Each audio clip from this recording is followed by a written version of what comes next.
Hey, this is Trevor Sternad from the Black Dahlia Murder here, and you're listening to the Everblack podcast. Hey, humans, Carl, this is odorous from Guam. I'm going to the Fear Factory. This is George Corso under Fisher. This is Gatsby Double Drop. This is Wade from Our Last Enemy. Mike Nick from Suicidal Tendencies. Hey, this is Wednesday 13. This is Rex from Kill Devil Hill. This is Gary Bree from Sepultura. You're listening to Everblack Podcast. All right, before we go into this episode, we just need to give a shout out to our show supporters, the brutal occult clothing brand Electric Witch, who have amazing apparel from shirts to hoodies to hats to beanies and more. Check out their full range at electricwitch.com.au and put in the code EverBlack for 20% off your order. Don't forget to subscribe, rate and review the Everblack podcast through Spotify, iTunes, YouTube and Facebook, and check out all our articles at everblackmedia.com. All right, on with the show. Yeah, so Maurizio, thanks for joining us on the show, buddy. How's everything going over in your part of the world? You know, it's doing as good as we can with the situation we're given, you know, and I was in Chicago earlier in the year, and last year we decided, me and my family, to move down to Florida, and sold our house in Chicago, and then a couple of weeks later, a pandemic hit, so we were in between housing, and coming down here was a crazy mess, but in the end, we're here, everything's good, so yeah. Crazy situation. Oh, I know, dude. I know, man. It's getting crazy again here too. So at least hopefully everyone's staying safe over there. You know, are you guys in the same sort of area to jam? You and the no, not at all. No. I'm in Florida. My guitar player's in Dallas, Texas, and then everybody else is in Montreal. So in Canada. So basically, we're just half the band's in two different countries right now. Ah, yes, of course. We're in the two hardest cities too, like me and Texas, and I'm in, you know, Florida. So that's what it is. Yeah, man. Crazy times. Well, of course, I mean, the new Kataklysm album, Unconquered, comes out on September 25th. And I've been lucky enough to hear this beast. It is so brutal. I've been driving to it over the last couple of days, and it's a miracle that I haven't gotten a speeding fine yet. That's a good one. I haven't heard that one yet. So that's cool. It's true. No, it is true. Because as soon it starts off nice and easy, you're like, oh yeah, cool. And as soon as it kicks in, you lose your, you know, you just lose your head. Yeah. We'll get a little, you know. But everything seems like it's been stepped up for this one. The production is amazing. It sounds fat, heavy, using 7 strings now. So what inspired that change to ramp everything up? You know, it's one of those situations where we came into this record with a different mindset. We are approaching 30 years as a band.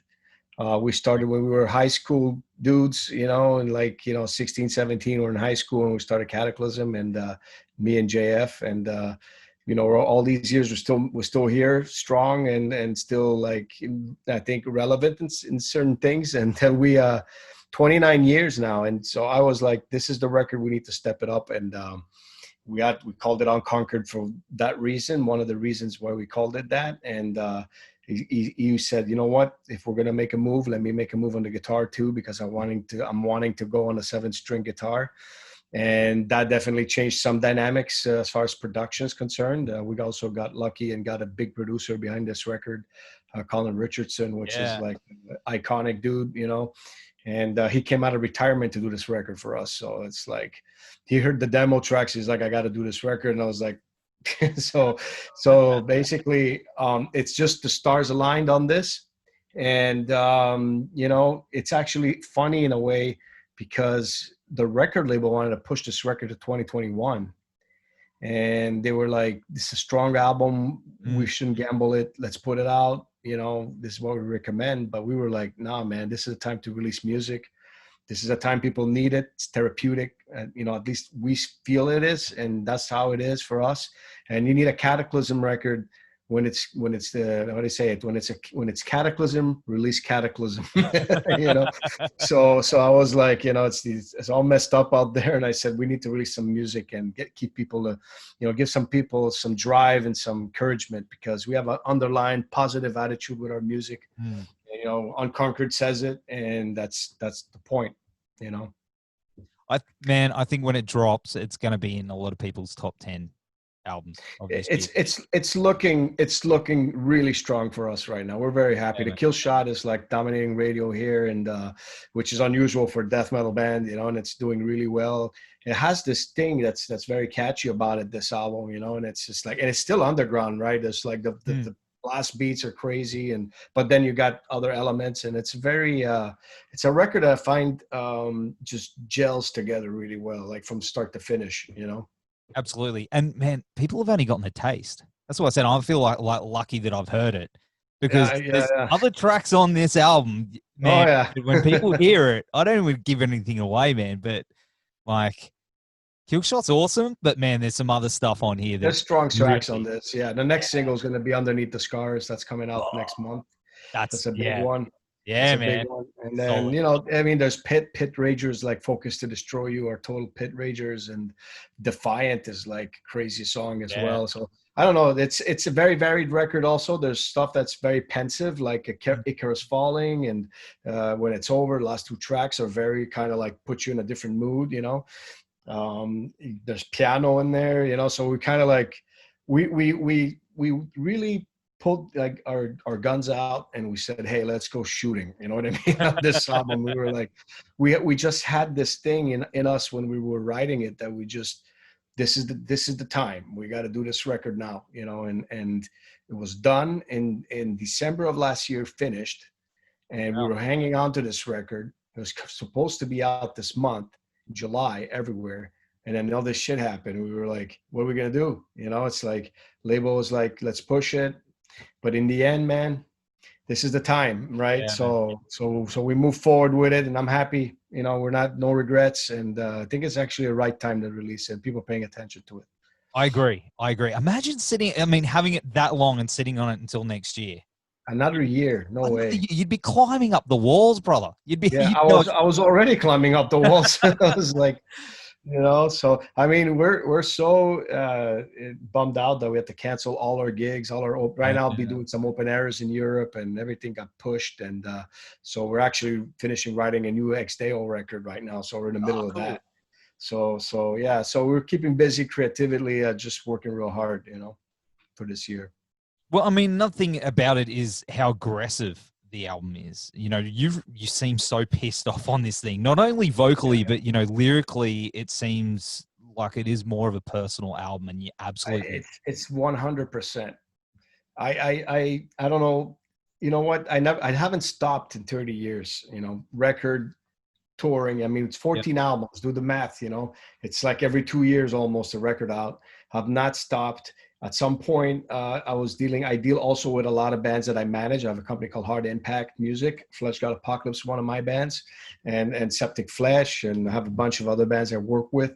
And, it's one of those things where all this pressure of work and everything, and I didn't have time for myself. And then when we were doing this record, I was like, I'm fucking pissed. I don't know if I can swear or not. You can say whatever you like on this record. I was like, I am pissed. And I told JF, we got to do a record, come up to Chicago. And he came up to my studio, and then I just belched this record with him. It just came out naturally, and it was just, like I said, everything, the puzzle just came together. It was very aggressive. I felt like I had to, like for me, it's therapeutic as well, like I said before. And that's how it came out. Like it was punching things, Oh man, it's going to hit hard when it drops. Absolutely. In terms, you mentioned the 7-string guitars.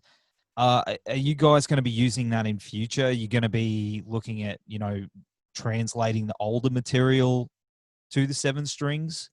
JF's already adapted to playing on the 7 strings the other songs. So basically, he's going to be playing, in the lower, in different casings, on like intonations, whatever he does.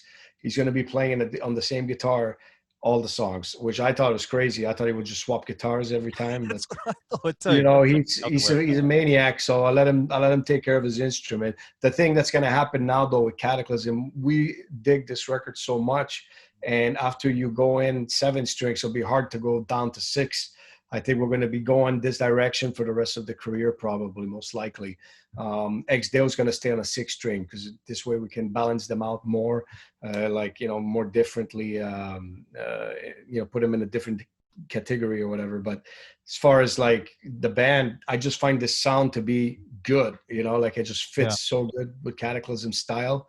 Also vocal wise, I'm finding myself more as a vocalist as I'm going. You know, this is like the 14th record, but it's been only the last 3 or 4 records where I find that I'm like getting where I am strong at. You know, like where I'm at my best, and I'm a very good mid-range vocalist. I'm not, you know, the big guttural guy or the big super deep guy, you know, and it's every time I tried that, I did okay, but I wasn't competing with anybody. There's, you know, there's the big guys out there doing that stuff. And I'm more like falling in line, like not the Gates type, you know, like I'm more of in the mid range where you can understand everything I say and maybe a little more thrashy or whatever. But I'm, you know, look, it's been a great experience so far on this album, man. It's just looking good. But in terms of your vocals, and I'm very similar with you. I'm a mid-range vocalist. Like, cool. Lindbergh's one of my heroes as well. Right, he's a great man. But when it came to recording, so you have the layers. Like your vocal sound on this record in particular is the sound I've been chasing for a very, very long time. It's like I'm going to be using it as a reference. I'm going to be like, this is what I want. But is that something that you've had that formula for a while, and you'll go into a producer and say, like, this is how I do my vocals? Mm-hmm. How do you is that the formula that you sort of stick with, and you go into we record vocals dry. There's no IQs in it, like it's very dry. I like to wet them a little bit, we call them, by putting some reverb or something when I do it. But then we send that out to the producers, and the producers are the one that put them like right there. We can enunciate everything, and they work on the vocals. So, I mean, Colin Richardson is like a major producer, and he was able to really get the best out of me on it. But also Andy Sneap was really good at it. And when he worked on my record for Of Ghosts and Gods, he did a great job on it too. So, you know, you got this thing where you start learning how to do it also, you know, so JF knows how to tape me, like, and record me or whatever. And so it's I like it when the vocals are in the front, you know, and it's like you're attacking, you know, and it's like that feeling, you know, and then I do the underlying vocals. So when I do tracks, I'll do my mid-range, and then I'll double it with the high pitch. Whatever I want to go with high pitch, or if it's lyrics that are only high pitch, I'll just do that. So it's kind of like, you know, there's at least 3, 4, 5 sometimes vocal layers on songs. I'm with you on that. I love doing that. Yeah, man. Yeah. I'm going to use that as a reference, this new one. Absolutely. And of course, you were here not long ago, a year ago. Yeah. Last year. Yeah, man. Yeah. Wow. Man. I'm trying to remember. I'm pretty old now. But did you guys both play? It was just you guys that played Brisbane, right? No, I think I believe we all played it with Hypocrisy. We did the whole Australian dates together, I believe. They didn't make Japan. They had a problem with the visas. That's right. They missed like 2 shows in Japan, and they were stuck there. And then we got there, and we did them without them. And I think it was like 1 or 2 shows without them. But they made it to Tokyo, and they did that one with us. But so that was a cool tour with those guys. I mean, we've known them forever. Hypocrisy, Peter is crazy nut guy, and I mean, Hypocrisy and Kataklysm and actually Meshuggah are the 3 oldest bands signed to Nuclear Blast. You know, we've been there since the early '90s. So yeah, I was real bummed I missed that because I was away when you guys were in Brisbane. Oh, okay. Yeah, it was okay. It was, you know, it did well. You know, Australia is not it's a strong market, but it's not a massive market for metal. You know, it's like you go there and you got your fans and you're happy to see them, and you know that's what it is. You know, but we hope to come back. Hopefully, we don't have to wait, you know, 3-4 years in between every time. But hopefully, this record will bring us back. You know, absolutely. Of course, I mean, with the current state of the world and everything being on hold with touring and shows and in some places, how are you guys working around that? I mean, obviously you're keeping busy with music behind the scenes, but how are you keeping things rolling on the business side? You know, it's very rough. We've already canceled this year out type of thing with like, you know, as far as touring is concerned, all that, that's, you know, and that's a lot of the income. But you know, we've been lucky that our fans have been really dedicated with us, giving us a lot of support. and pushing, ordering the album, like especially on the pre-orders. This is one of the highest pre-orders we've had for a record, and people have just been really, showing a lot of support for Kataklysm, and we really appreciate that. But we're not the band that, I'm not doing any drive-throughs. That's not going to happen. I'm not playing in front of cars, so tin cans or whatever. I'm not doing that. And then the live stream thing, and maybe at some point, if things don't get better, we might have to turn to that. You never know.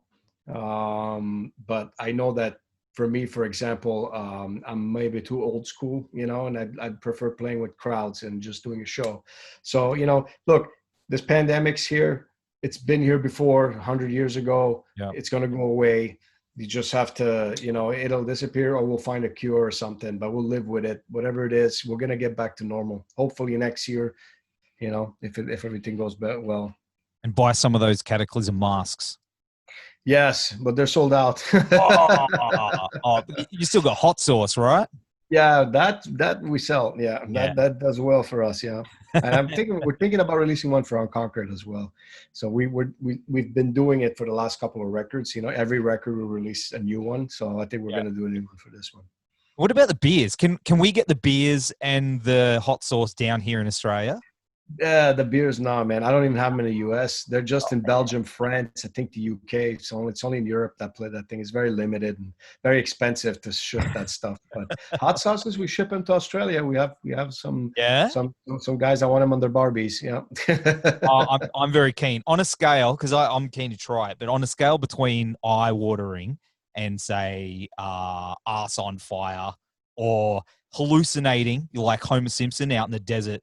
Which do you recommend? Which is the well, the God's Fury is going to be like it's a garlic habanero sauce, so it's strong, but it's not strong. You can put it pretty much on a lot of stuff. It's it's got a bite and it's normal, right? It's almost like a hot Tabasco sriracha type, something like that. And then that was God's Fury. The Ghost Fire, that one is 1,000,000 Scoville. That'll kick your ass. So that one's really hot. It's smoky and it's like hot as fuck. If like, I've had people, just put a bit and then just like, they're tearing down and like, so that one's real brutal. That's for the tough guys or whatever. Or the ones that have no stomach left already, or whatever. They want to shit fire, buy that one. And then we have the Narcissist from the last record, the Meditations record. We did that one. That one's a very popular one because it's a bit sweet and it's tangy. So it's got like it's like a mango Scotch bonnet type of pepper. So it's kind of like, it's cool. You put on everything, eggs, whatever whatever you do, burgers. It's like, so that one's a popular because it's tangy. It's bite, but not too much. It's a bit sweet. So I'll have to get some. The next one I want to release a scorpion pepper one, because it's Unconquered, right? So that has to go with like the kill shot or something. Hot sauce, I know one guy that'd be totally up for that. Shout out to Chippy. Yeah. He'd be down for that. So I'm thinking, we'll see, but that's the plan. Maybe we'll do two. One that's super crazy, and then one that's going to be like kind of chill. We'll figure it out. Man, we're having a good time with those. That's cool thing about that is like people buy them and they think, it's just a collector. Then they try it, they like it, and then they finish them and then they want another one. So buy two. See that you guys out there, buy two of each so you can keep one on the shelf with your collection and the other to actually try. That's what I recommend. Yep. That's it. Support the boys.